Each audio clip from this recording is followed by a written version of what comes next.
Da Re, perché ha lasciato la corsa alla segreteria regionale del Carroccio?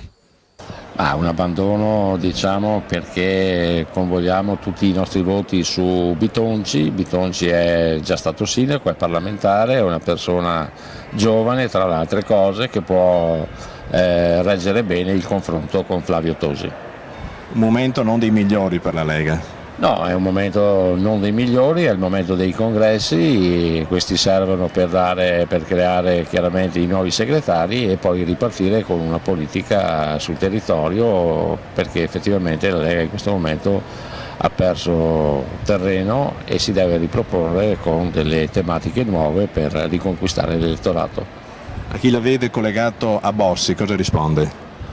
Siamo tutti collegati a Bossi, perché se qualcuno ha fatto politica o per 20 anni è in regione, per 20 anni è in provincia o per 20 anni è nel comune, lo deve chiaramente alla politica di Bossi. Chiaro che in questo momento le vicende personali di Bossi che hanno coinvolto lui, chiaramente anche il movimento politico Lega Nord, lasciano certamente desiderare, però bisogna prendere atto di questo e proporre nuove soluzioni, nuovi uomini.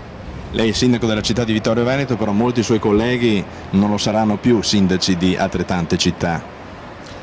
Non lo so questo, io spero che la Lega sappia proporre uomini nelle amministrazioni come lo abbiamo proposto in questi 13 anni in cui io ho guidato il partito.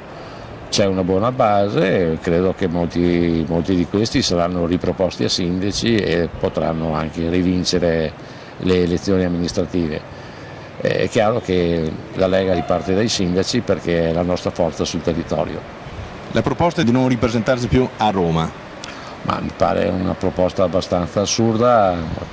Noi dobbiamo presentarci alle prossime votazioni politiche con il nostro simbolo. Noi abbiamo una base che ci ha sempre votato comunque esso sia, perché crede nel federalismo, crede nel cambiamento, crede in uno Stato non centralista, e non proporsi con il proprio simbolo alle elezioni sicuramente è sbagliato. L'effetto Grillini?